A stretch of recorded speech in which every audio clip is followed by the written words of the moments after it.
Chers fidèles, il y a quelques annonces. Aujourd'hui, le 20e dimanche après la Pentecôte, la mémoire de Saint Luc évangéliste. Demain, Saint Pierre d'Alcantara, confesseur. Mardi, Saint Jean de Genti, confesseur. Mercredi de la Férie.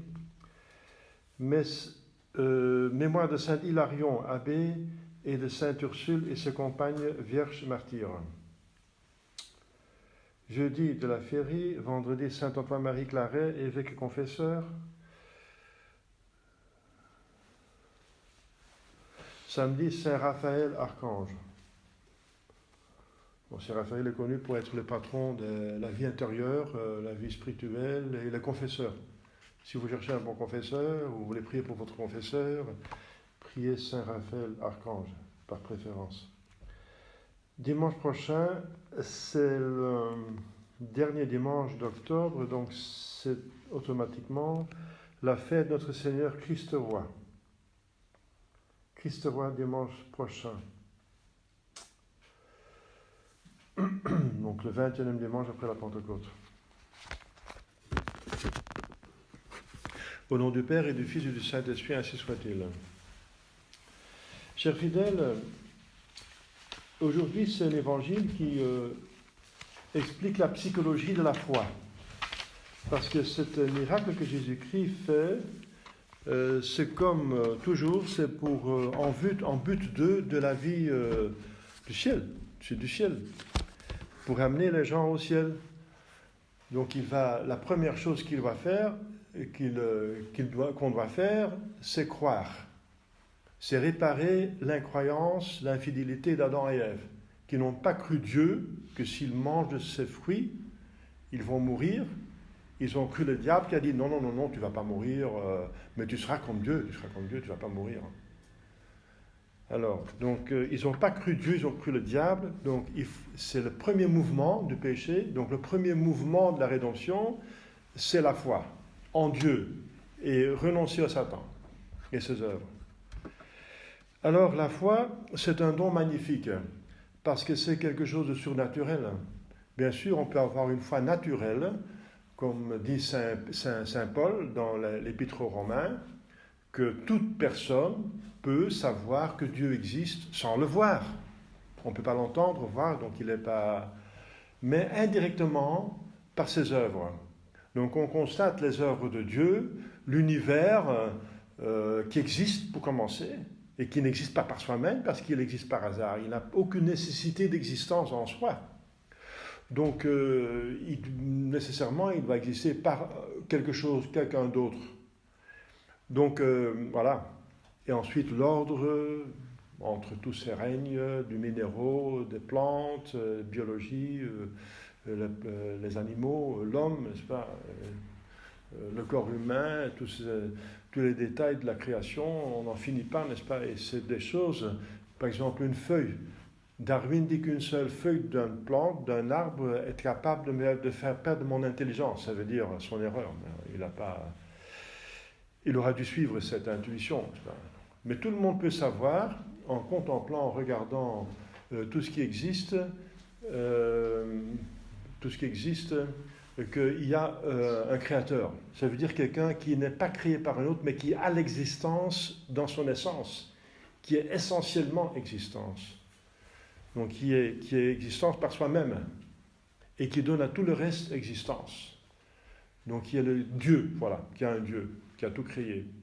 Et ensuite, c'est très logique, c'est dans notre logique, de toute homme logique, c'est dans l'intelligence, c'est inscrit dans l'intelligence humaine, c'est que la cause doit être proportionnée à l'effet.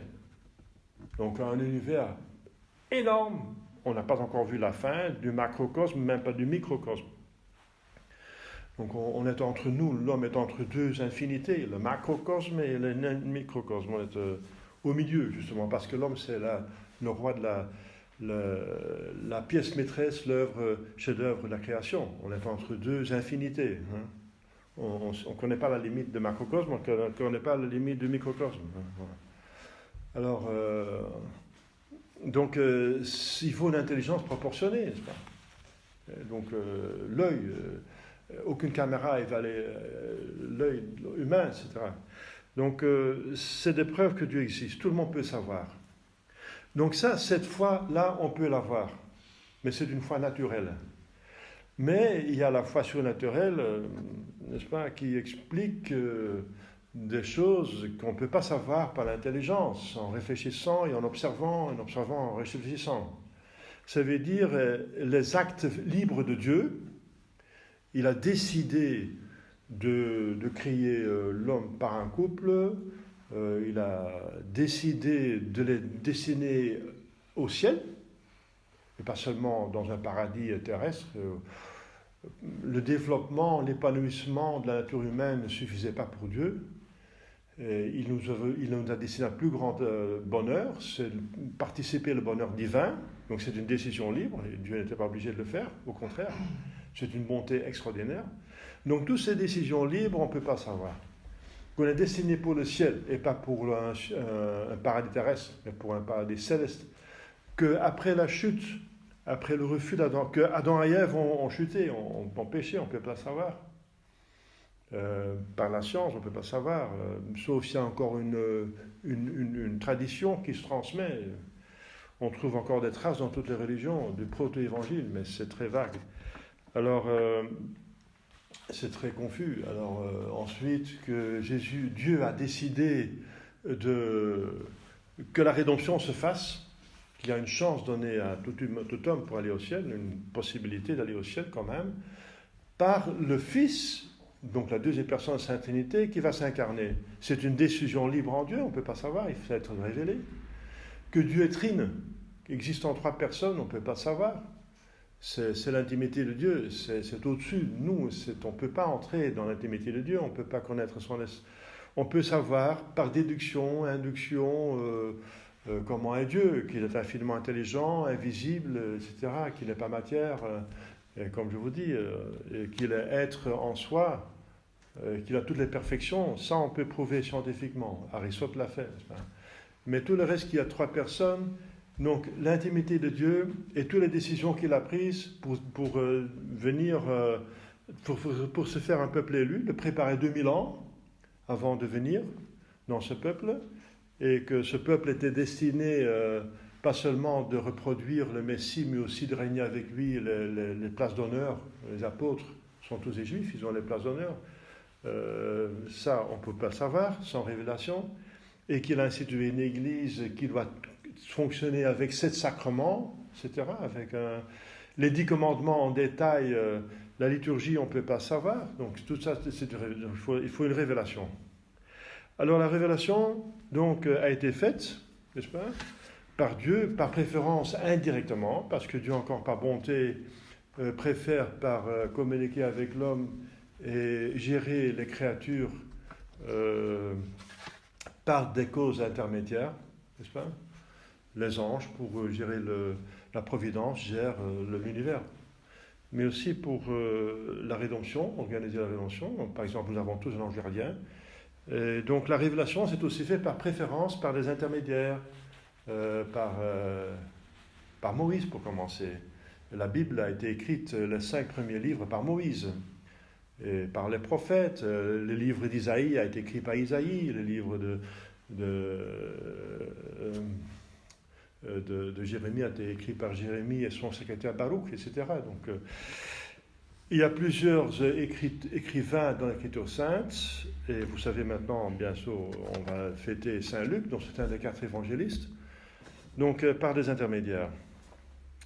Alors, bien sûr, c'est normal de croire en Dieu, parce qu'il est vérité, il ne peut pas mentir, il ne peut pas se tromper, il ne peut pas tromper et pas se tromper. Donc c'est normal de le croire, avec une fermeté sans limite, parce qu'il rien n'est plus vérace que Dieu. Mais pour nous, c'est une question, comment et où Dieu s'est révélé? Ce que dit l'abbé là, est-ce que ça vient de Dieu? C'est ça le point, à mon avis, pratiquement le plus important. Donc là, il y a des marques de crédibilité. Donc la foi, ce don de Dieu, n'est-ce pas, qui est donné à toute bonne volonté, c'est un don, mais qui a comme objet la révélation. La révélation. La révélation qui se fait par l'Écriture sainte et oralement par la tradition. Mais ces traditions et cette écriture sainte se retrouvent quelque part parmi les hommes, et c'est dans l'Église qu'elles se trouvent. Mais il y en a qui se proposent comme Église conciliaire. Nous y disons, eux-mêmes, ils s'appellent aussi conciliaires. Ils ont dit qu'avec le concile, il y a un ère nouveau qui a commencé. Donc, le terme conciliaire est inventé par eux, c'est pas par nous. Hein. Nous ne l'avons pas inventé, c'est eux qui l'ont inventé. Alors, il y a la fraternité Saint-Bidis, il y a Saint-Pierre, il y a des mouvements aussi de vacantistes, il y a même des protestants qui se disent chrétiens, il y a des schismatiques orthodoxes qui disent que nous sommes la vraie Église, etc. Il y a plusieurs chrétiens qui se disent Église. Alors, justement, il faut là chercher la vraie Église. Parce qu'il faut chercher où est-ce que Dieu, qu'est-ce qui parle au nom de Dieu, où est-ce qu'on trouve cette révélation. Je veux bien croire Dieu et croire en Dieu, mais où est cette révélation? Alors, il y a des marques de crédibilité qui sont très importantes. La vraie Église a, comme vous savez, 6 marques, donc 4 marques intérieures, une sainte, catholique et apostolique. C'est des marques qu'on peut développer, qui sont très importantes. L'unité, par exemple, ça veut dire que pas seulement qu'il y a un Dieu et un représentant, normalement un pape. L'Église est monarchique. Maintenant, on n'a pas de pape pendant un certain temps. C'est pour ça qu'on est dans une situation pénible. Mais on attend donc un pape, n'est-ce pas? On a besoin d'un pape, et c'est dans la constitution de l'Église qu'il y a un pape, donc il va venir. Et il y a aussi une aristocratie, les évêques, il y a une hiérarchie, n'est-ce pas, les prêtres, et puis les fidèles, il y a encore des diacres, et ensuite il y a une pyramide administrative. Il y a les cardinaux, il y a les archevêques, il y a les métropolitains, il y a les patriarches, il y a les doyens, il y a les curés, il y a les vicaires, il y a les aumôniers, etc. Il y a des chanoines. Donc il y a toute une hiérarchie administrative. Donc l'Église est hiérarchique. Donc, mais elle est une parce qu'elle est dirigée par une seule personne, un seul Dieu, dans ce moment, une seule tête, et aussi une seule doctrine qui ne change pas, parce qu'elle est divine. Si Dieu fait quelque chose, c'est parfait, et la révélation ne change pas. On peut l'approfondir, mais elle ne peut pas changer. La révélation a été terminée avec la mort du dernier apôtre.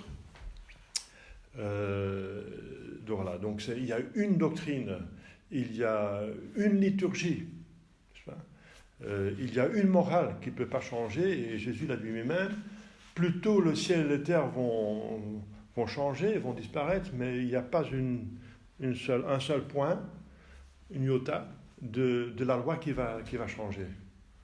Donc la loi morale est éternelle. Les 10 commandements est spécifié par Javé à Moïse sur le mont Sinaï. Alors c'est ça l'unité, n'est-ce pas? L'unité de la doctrine, c'est important parce que justement, si on dévie d'un point, on tombe dans l'hérésie. La foi a encore cette propriété d'être entière ou rien. Donc on croit tout ou bien on n'a pas la foi. Si on croit que la moitié ou même 99%, 99%, on n'a pas la foi. Parce que ça revient à dire, Dieu, je vous crois pour 99%, mais pour 1%, vous êtes menteur. Alors vous n'avez pas la foi, ça ne marche pas. Donc c'est tout ou rien. La foi, c'est tout ou rien.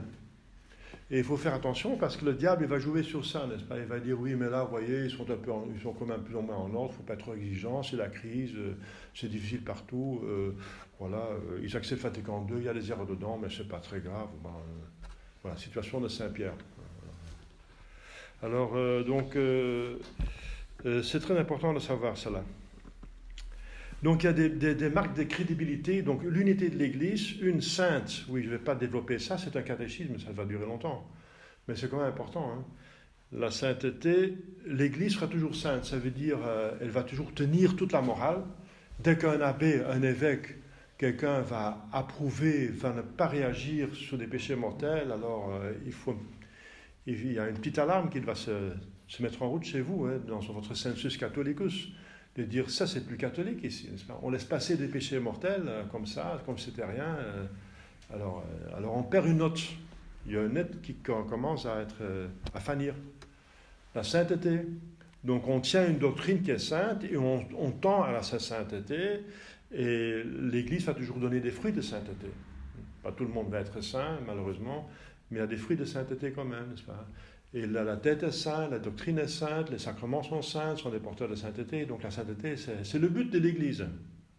C'est la marque la plus importante. C'est le but, c'est d'amener les gens vers la sainteté, vers le ciel. Hein? Et ensuite, elle est une sainte catholique, ça veut dire qu'elle est ouverte à tout le monde, à tout homme de bonne volonté. Il n'y a pas de discrimination, c'est pas pour une nation, c'est pas seulement pour les Russes, c'est pas seulement pour, c'est pas l'Église africaine, seulement pour les Africains, etc. C'est pas seulement pour les intellectuels, pour les ouvriers ou pour une classe de personnes. C'est pour tout homme de bonne volonté, parce que tout homme est créé par Dieu. Et Dieu veut que tout homme aille au ciel. C'est le but, pourquoi il a créé tout homme. Donc forcément, il doit être catholique, ça veut dire universel, ouvert à tout homme. Et apostolique, ça veut dire qu'il faut une succession nette qui remonte aux apôtres. Que les ordinations soient valides et remontent donc démontrablement, prouvables, donc on peut prouver qu'on remonte à Jésus-Christ par les apôtres, qu'il y a une ligne apostolique, qu'on est vraiment les successeurs, les héritiers de l'héritage, du dépôt de la foi. Alors il y a deux marques extérieures de l'Église, c'est les prophéties et les miracles. Donc s'il n'y a plus jamais des miracles, il y a encore un problème. Ce n'est pas possible qu'il n'y a pas de miracle dans l'Église. Ça, vous n'êtes peut-être pas habitué d'entendre parce qu'il y a trop de gens qui ont passé par la Fraternité Saint-Pédis et la Fraternité Saint-Pédis, il n'y a pas beaucoup de miracles qui sont passés. Hein, donc mais moi, je l'ai encore su quand j'étais petit. Je suis né dedans, quoi. Ma grand-mère parlait de la Sainte Vierge à Syracuse, elle m'a apporté ma petite ouate dans un plastique avec une larme de la Sainte Vierge. Il y avait Lourdes, il y avait Fatima, il y avait des prophéties et des miracles, n'est-ce pas? Tout le temps il y a des miracles, n'est-ce pas? À Lourdes, il y a tous les ans il y a des miracles. Donc, dans l'Église, il y a des miracles pour rendre la recherche de la vraie religion facile. Parce qu'il n'y en a pas de miracles chez les protestants, il n'y en a pas chez les orthodoxes, il n'y a pas de miracle ailleurs.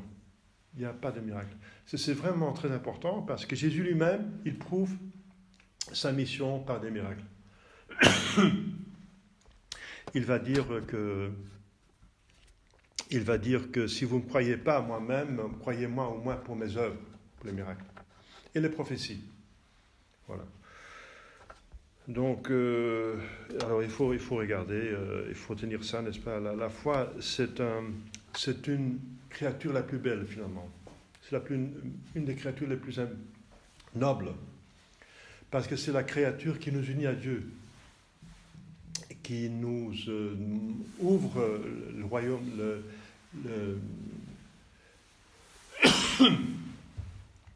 qui nous ouvre le monde divin. Et la foi, si elle est juste, forcément, elle va concevoir l'amour de Dieu. Parce que la foi nous représente Dieu comme aimable. Voilà, donc, chers fidèles, Jésus, dans cet évangile, il fait un miracle pour développer la foi de cet homme